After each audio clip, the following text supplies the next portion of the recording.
Iran और Israel की जंग तीसरे दिन में पहुंच चुकी है। दोनों ने बीती रात फिर से एक दूसरे के ठिकानों को निशाना बनाया। इजराइल ने ईरान की गैस फील्ड साइट पर भी हमला कर दिया। ये दुनिया की सबसे बड़ी गैस फील्ड साइट है। इजराइल के सटीक मिसाइल हमलों से गैस फील्ड साइट धधक उठी है और प्रोडक्शन रोक दिया गया है। अब ईरान और इजराइल के बीच युद्ध को लेकर हमारे संवाददाता रमेश सिंह ने खास बातचीत की है रिटायर्ड जनरल पीके सहगल के साथ। चलिए आपको सुनाते हैं। इजराइल ईरान युद्ध पर बातचीत करने के लिए हमारे साथ रिटायर्ड जनरल पीके सहगल सर हैं। सर, कैसे देखते हैं इस युद्ध को आप? ये युद्ध जो है काफी ज्यादा खतरनाक बनता जा रहा है। दोनों ही देश जो है धावातोड़ एक दूसरे के ऊपर आक्रमण कर रहे हैं। जहाँ तक इसराइल का ताल्लुक है, इसराइल ने एक प्रीएम्प्टिव स्ट्राइक की जिसमें उसने तकरीबन 9 न्यूक्लियर साइंटिस्ट को मार दिया है। अभी तक उनके 20 कमांडोज को मार दिया है, 6 न्यूक्लियर साइट्स को बर्बाद किया है और बड़े पैमाने पर उनका जो सबसे बड़ा दुनिया का गैस फील्ड है उसको भी बर्बाद किया है और तेहरान के अंदर जो सबसे बड़ा उनका ऑयल स्टोरेज डंप है उसको भी बर्बाद किया है। जो अभी कार्रवाई में 3 वेव्स किए मिसाइल के ईरान की तरफ से, उधर भी काफ़ी ज़्यादा कहा जा रहा है कि 4 शहरों में काफ़ी ज़्यादा नुकसान हुआ है। इसराइल के तकरीबन 10 लोग मारे जा चुके हैं और उससे 3 या 4 गुना ज़्यादा घायल हो चुके हैं। वास्तव में मेरे मुताबिक इसराइल अंडर प्ले कर रहा है, क्योंकि इसराइल का जो सिक्योरिटी हेडक्वार्टर है उसके ऊपर डायरेक्ट हिट हुआ था और सिक्योरिटी हेडक्वार्टर के अंदर जितने भी लोग होंगे सारे मारे गए होंगे, लेकिन इसराइल जो उसको अंडर प्ले कर रहा है।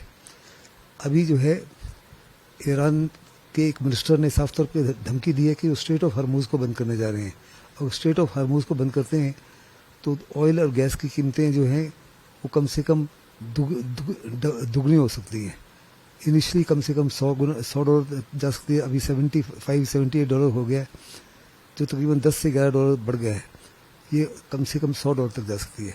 साथ ही साथ अभी लेटेस्ट जो है ईरान ने साफ तौर पे कहा है कि वो अमेरिकन बेसिस जो है मिडल ईस्ट में 9 से 10 उनके ऊपर हमला करने जा रहे हैं, क्योंकि उनको 100% कन्विक्शन है कि इसराइल ने जो कार्रवाई की है ये इसराइल के अमेरिका के सपोर्ट के बिना नामुमकिन थी। उन्होंने कहा जिस माफी के उन्होंने हेलफायर मिसाइल दिए, जिस माफी के उनको बंकर बस्टर मिसाइल दिए और वेपन्स दिए, वो इसराइल के पास है ही नहीं।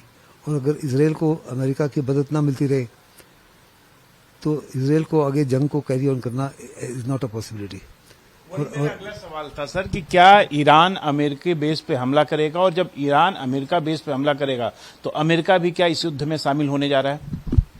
देखो, अमेरिका के लिए काफी ज्यादा मुश्किल की घड़ी होगी।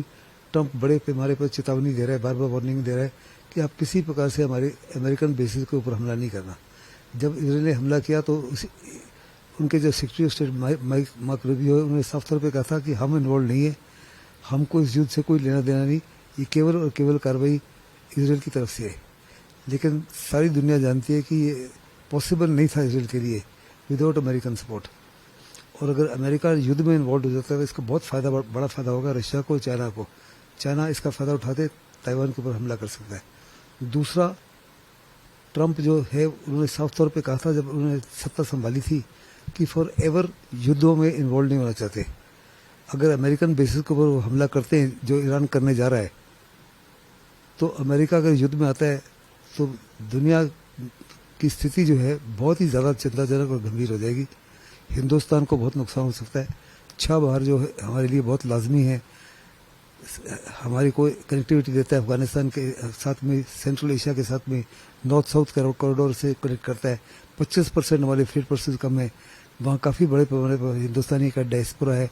मिडल ईस्ट में हिंदुस्तान का डायस्पोरा बहुत बड़ा है। वो सबसे ज़्यादा हमको इनडायरेक्ट रेमिटेंसेस भेजते हैं।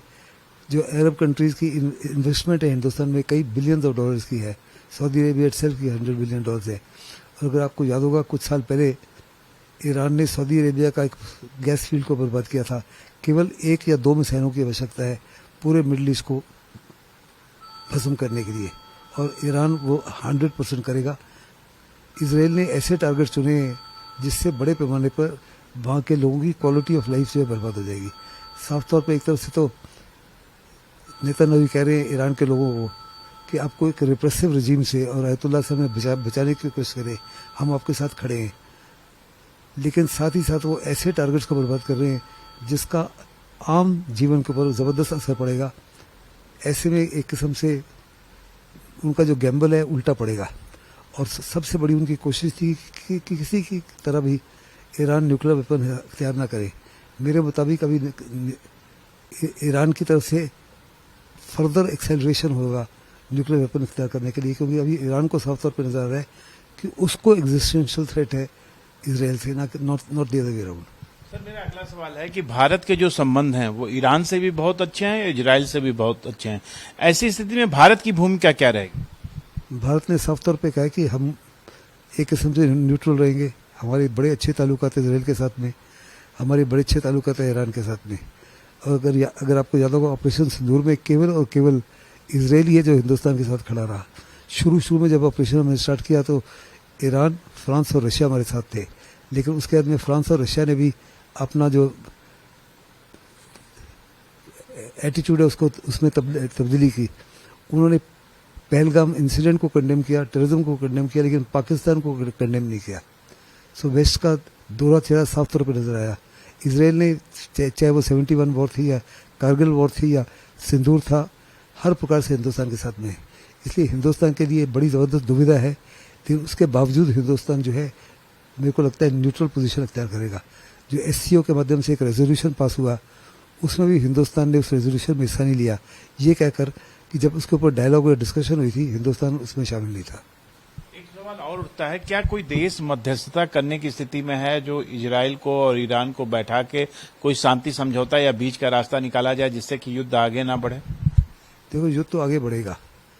अगर युद्ध तभी रुक सकता है, ईरान ने साफ तौर पे कहा है कि अगर इसराइल की तरफ से हमले बंद हो जाते हैं तो हमारी तरफ से भी हमले बंद हो जाएंगे। लेकिन इसराइल साफ तौर पे कह रहा है कि जब तक हमारा लक्ष्य पूरा नहीं होता हम ये युद्ध को बंद नहीं करेंगे। उनका लक्ष्य मेरे मुताबिक अनअचीवेबल है। उनका लक्ष्य था पहले हमास के खिलाफ कि हमास को बर्बाद करना, बंधकों को छोड़ाना और हमास को गवर्नेंस से अलग रखना। अभी तक सक्सेस नहीं मिली। इधर भी मुझे नहीं लगता किसी प्रकार से उनको सक्सेस मिलेगी, बिकॉज ईरान के जो अंडरग्राउंड एसेट्स हैं, न्यूक्लियर एसेट्स, खास के फदुआ में जो है, उसमें अभी तक कोई नुकसान नहीं पहुंचा। वो 125 से फुट गहरा है, उसमें कोई हवाई जहाज नुकसान नहीं कर सकता। वो उसको बर्बादी के लिए उन्होंने मोसाद को टारगेट किया था, लेकिन मोसाद के 12 ट्रक जो है उसकी तरफ जा रहे थे, वो पकड़े गए, मोसाद के एजेंट्स पकड़े गए। ऐसे में अभी संभव नहीं लगता।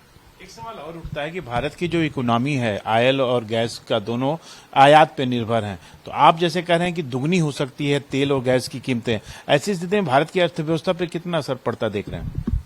सारी दुनिया की अर्थव्यवस्था पे असर पड़ेगा। इकोनॉमी बैठ जाएगी, आपका रेट ऑफ ग्रोथ जो गिर जाएगा, इन्फ्लेशन बढ़ जाएगी, साथ ही साथ ऑयल और गैस जो है, खास करके LNG बहुत महंगा हो जाएगा।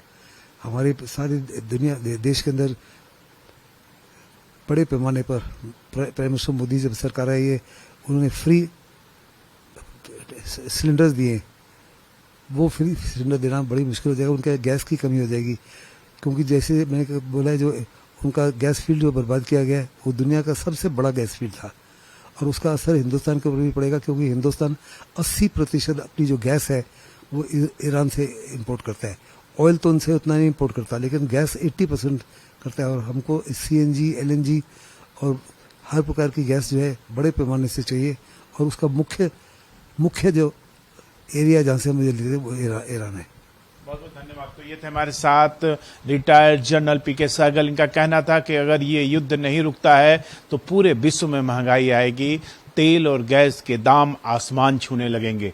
देखना होगा कि कैसे इस युद्ध को रोका जाता है, कौन मध्यस्थता करता है।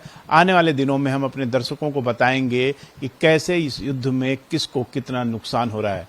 कैमरामैन दिलीप के साथ रमेश कुमार सिंह, भारत एक्सप्रेस।